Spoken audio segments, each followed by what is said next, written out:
Hai guys, welcome back to Sobat Penelusuran Amatir. Hai guys, jangan lupa di like, comment, and subscribe. Oke, buat kalian Sobat Amatir yang udah menunggu-nunggu cerita horor kita kali ini, jangan lupa di stay tune terus channel kami karena kami akan selalu menceritakan hal-hal baru tentang mistis.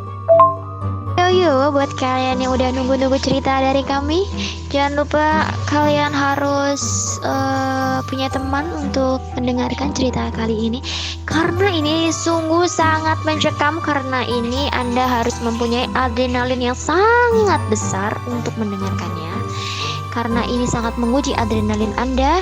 Dan jika suasana di kamar Anda sedang sepi ataupun Anda pun sendiri, jangan lupa dimatikan lampu agar lebih mencekam. Jadi pada suatu hari, gue sedang ada di rumah gue itu termasuk angker ya, karena dia tuh kan bangunan lama guys. Di situ ada tempat yang bisa dibilang notabene itu tempat yang serem dan angker. Itu di mana? Kalian mau tahu? Jawabannya itu ada di dekat rumah aku. Di dekat rumah aku itu kayak taman, dan di sekitar taman itu belakangnya itu ada sungai. Nah, di sungai itu seringkali muncul berbagai penampakan yang ada. Penampakan itu dari wujud setengah manusia, setengah hewan. Terus ada lagi yang macem-macem lah pokoknya ya.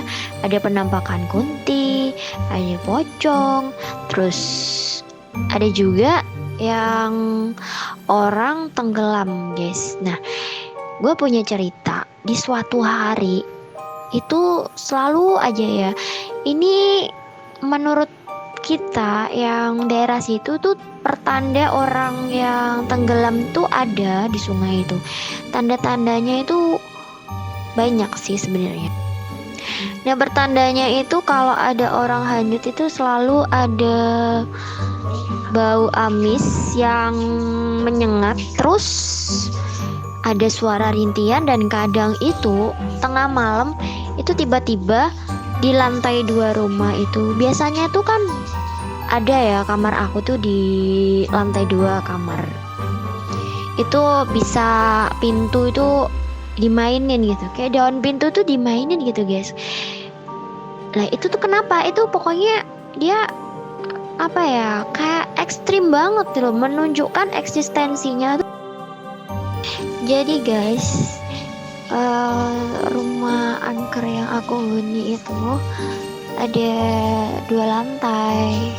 Jadi lantai yang kedua itu kamarnya ada 2, tapi view-nya itu sungai gitu kan. Jadi tuh kayak setiap kali kita tuh keluar kamar atau menuju ke kamar, kita tuh pasti ngelihat suasana yang anginnya sepoi-sepoi, terus pemandangan kayak sungai, air yang mengalir, dan juga suara burung-burung gitu kan ya. Kan bagus juga tuh kalau ada view-nya seperti itu di kamar. Jadi tuh biasanya tuh kalau malam tuh suara kencang banget tuh angin. Biasanya tuh kayak kalau pas malam sendiri tiba-tiba mati lampu atau apa tuh sering parno ya. Apalagi kalau habis ada kejadian-kejadian yang aneh-aneh di luar rumah. Pas waktu itu ketepatan sih, waktu itu aku tidur sama kakak aku guys. Jadi tuh waktu aku di lantai 1, waktu itu tuh aku gini sama kakak aku kan, sama kakak aku tanya gini, bau nggak sih, lo nggak cium bau sesuatu nggak sih gitu kan. Ternyata dia tuh juga nggak cium bau sesuatu yang amis gitu kan. Wah, kata orang-orang sekitar itu kalau ada aroma amis yang nggak tahu dari mana itu tuh pasti ada yang hanyut di sungai gitu kan. Nah, kita tuh udah coba buat positive thinking aja gitu kan, kayak biar nggak terjadi hal-hal yang mengerikan gitu. Apalagi gue sering banget ditinggal pergi sama ortu gitu kan. Ortu gue sering ke luar kota, jadi gue tuh selalu di rumah sendiri sama kakakku gitu. Nah, kita tuh udah di rumah, tiba-tiba ada aroma-aroma mistis seperti aroma amis, terus tiba-tiba kayak merinding, terus tiba-tiba kayak ada udara dingin kayak begitu-begitu. Habis itu tuh tengah malam kita tuh mau coba naik ke kamar atas kan. Kita tuh udah coba tuh ke kamar atas. Di sana tuh suasananya ya, waktu aku tuh manjat, kok manjat sih, kayak naik tangga gitu, naik tangga satu persatu kan, gue naik tangga sambil pegangan gitu kan. Itu tuh ngerasa banget ya, udaranya tuh kayak lain gitu, kayak ada dingin gitu, kayak aneh gitu, kayak ada yang ngeliat atau apa gitu kan. Terus udah nih buru-buru aku tuh bawa minum. Biasanya aku kalau tidur di atas tuh selalu bawa bekal minum gitu kan, buat ku taruh di dekat kasur gitu. Kalau misalnya aku tuh aus, aku tinggal minum aja gitu kan. Nah, di situ kakak aku juga ikut. Kakak aku tuh juga ikut menuju ke lantai 2 gitu kan. Habis itu kita naik ke lantai 2 sampai di kamar, terus berbincang bentar gitu kan. Ini baunya kok nggak hilang-hilang guys gitu. Ya udahlah, gue coba tidur aja gitu kan. Gue coba tidur aja gitu. Nah kebetulan tuh ini kasurnya di kamar aku tuh ada dua tingkat gitu kan. Tapi kadang aku di tingkat 2-nya, kadang tuh aku di bawah sama kakak aku tuh. Terus akhirnya aku tuh di situ guys, di yang apa, di tingkat 1, di kasur tingkat 1 tuh kan. Ngeri tuh karena tuh kan kok aneh gitu kan. Nah habis itu kita coba tidur tuh merem kan. Sebelumnya itu tuh nggak ada, kita tuh kayak apa ya, insting buat mikirin apaan sih, paling amis-amis apa gitu kan. Masa iya beneran sih kata orang-orang tuh kalau misalkan pertanda amis itu tuh berasal dari sungai yang orangnya tuh tenggelam gitu kan. Ya kita nggak ngerti dong, orang kita tuh di dalam rumah doang kan. Nah pas kita tidur di tengah malam itu pintunya tuh tiba-tiba tuh ada yang kayak ngebuka dari luar gitu kan, kayak mau masuk gitu ke kamar kita gitu kan. Tuh, terus siapa ya malam-malam kok ketuk-ketuk pintu, terus kayak daun pintunya tuh dimainin kayak begitu kan. Terus kok aneh ya, kita jadi berdua tuh takut guys. Jadi kita tuh berdua tuh di pojok kamar di kasur tuh kayak siapa ya, kok malam-malam begini gitu. Nah biasanya tuh kalau apa ya, kalau orang rumah aku tuh kalau mau ke kamar kita tuh dia selalu manggil-manggil, Nen ini enggak gitu kan. Gue tanya dong, siapa gitu, nggak ada sautan gitu. Tapi daun pintunya tuh makin kenceng guys, gitu kan, ngeri juga kan. Akhirnya ya udah gue biarin aja sama kakak, gue udah biarin aja nih, nggak tahu kita tuh siapa gitu kan, apalagi udah bau-bau begini gitu, takut ada hal-hal yang aneh gitu. Ya udah abis itu tuh aku tuh pergi sekolah. Nah abis pas aku sekolah, kakak aku kan di rumah sendiri, tapi dia disuruh nemenin ponakan aku tuh yang si balita gitu. Nah waktu itu kita tuh belum pulang, tiba-tiba dia ini cerita sama aku, coy lu tahu nggak sih kalau tadi itu ada kejadian aneh gitu. Ya aku tanya dong, kejadian apaan gitu. Nah, waktu dia tuh jagain ponakan aku yang masih balita tuh, tiba-tiba ponakan aku yang balita tuh dia nunjuk-nunjuk kayak ke arah luar kamar gitu kan, di arah pintunya kan ngebuka tuh. Nah itu tuh kayak setan gitu. Ternyata itu kakak aku tuh abis ini apa lagi teleponan sama temennya. Dia tuh katanya dia tuh ini ceritain tentang aroma-aroma mistis yang yang amis itu yang ada di apa namanya. Karena abis itu tuh paginya ternyata tuh ada berita guys. Jadi beritanya tuh kayak ada orang tenggelam gitu ditemukan di sungai, di bantaran sungai gitu. Jadi dia tuh kan merasa kayak sendirian gitu kan di rumah, meskipun ada temennya tapi balita gitu kan.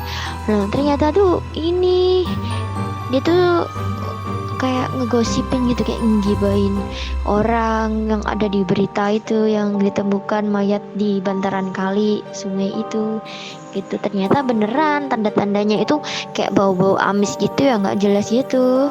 Ternyata dia tuh udah ditemukan guys ya. Nah penampakan yang ekstrim itu tuh kayak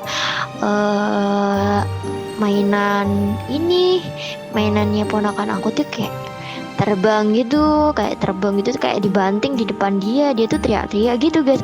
Lu siapa lu siapa lu, gue nggak kenal sama lu kan gitu kan, ngapain lu ganggu gue gitu katanya. Terus dia tuh teriak-teriak gitu sambil dia tuh gendong balita itu. Nah si balitanya tuh nangis kejar bang. Habis itu kan dia tuh nunjuk-nunjuk kayak setan gitu. Makin takut dong, makin merinding kali gitu kan. Abis itu dia buka pintu, tiba-tiba pintunya itu kan, pintu kita tuh pintu yang apa ya, bukan pintu biasa guys. Itu pintunya tuh kayak pintu Jepang gitu loh, pintu Jepang yang dibuka dari samping gitu. Jadi tuh nggak langsung jeglek gitu kan, nggak, dia tuh ditarik dari samping gitu kan. Nah dia tuh tarik samping gitu kan, kayak selerekan gitu kan. Terus dia buka pintunya, dilihat kagak ada orang gitu kan. Ini mungkin gara-gara dia gibah gitu kan. Terus akhirnya tuh dia tuh takut kan, takutnya dia teriak-teriak sendiri, apalagi dia jagain balita ya gitu kan. Terus akhirnya tuh ini pintunya tuh nutup sendiri guys. Abis nutup sendiri itu tuh kuncinya tuh kayak goyang-goyang gitu kan. Nah dia tuh gini, aduh ini makin ekstrim banget guys gitu kan. Dia tuh udah kehabisan cara, gimana caranya nih biar gue nggak diganggu lagi gitu. Akhirnya dia tuh buka pintunya lagi, tuh dibuka pintunya. Terus dia tuh kayak buka ini selambu jendela, karena sebelumnya tuh jendelanya tuh nutup gitu. Jadi tuh cahaya mataharinya tuh kayak masuk gitu loh. Nah itu tuh padahal tuh kejadiannya tuh agak siang gitu guys, ya jam 10-11an lah pokoknya begitu. Tapi itu udah hantu ekstrim banget ya, nggak bisa kayaknya digibain, kayaknya dia sensitif banget gitu. Habis itu kan gue gitu, habis gitu kan gue gini, masa sih iya sih kayak begitu sih, kayak ngeri banget gitu kan. Dia jadi takut kan kalau tidur sendiri. Nah abis itu nggak di situ doang, dia tuh kan menuju ke garasi ini apa namanya rumah, abis tidurin balita gitu kan. Nah dia tuh gorengin ini lauk kan buat aku pulang. Nah tiba-tiba tuh dia tuh kayak taunya tuh ada aku gitu pakai seragam sekolah. Habis itu dia panggil aku, ini lauknya udah jadi nih, makan nih, waktu makan. Nah aku dicari ini sama dia, ternyata tuh nggak ada guys. Itu siapa dong? Dia tuh ngomong sendiri, dia tuh teriak-teriak. Terus ya siapa gitu kan? Kok kayaknya tadi ada orang di sini pakai seragam. Gue kira dia udah pulang, ternyata masih belum pulang gitu kan. Terus ya dia jadi parno dong. Terus dia takut dong kalau ponakan aku tuh nanti kenapa-napa gitu. Akhirnya dia lari lagi ke ini kamarnya ponakan aku gitu. Terus aku kan pulang sekolah. Nah, aku pulang, kok aku diceritain sama dia tentang kejadian-kejadian begini begitu gitu kan. Habis itu aku tuh ini ngeri kali aku kalau ditinggal sendiri ya pun takut, aku bilang begitu kan. Terus akhirnya aku waktu aku apa namanya mau tidur, aku minta ditemenin dulu sama dia gitu cerita. Jadi pokoknya itu tanda tanyanya tuh kayak gitu, ternyata itu dia eh, melakukan hal-hal ekstrim itu karena dia tuh ingin diketahui keberadaan dia gitu, kalau sedang ada kasus ditemukan mayat gitu, kayak ada orang tenggelam gitu loh. Itu dia tuh kayak ngasih petunjuk gitu loh, sebenarnya tuh dia kasih petunjuk kalau misalkan tuh sedang ada kasus itu orang tenggelam di sungai gitu, apalagi ditemukan di bantaran sungai guys. Nah itu untungnya udah ketemu dan mayatnya udah ketemu, terus udah didoain sama keluarganya juga, terus udah ada tim SAR dan segala macam lah pokoknya. Itu akhirnya udah selesai guys, kita udah nggak digangguin lagi karena kan udah ketemu dong.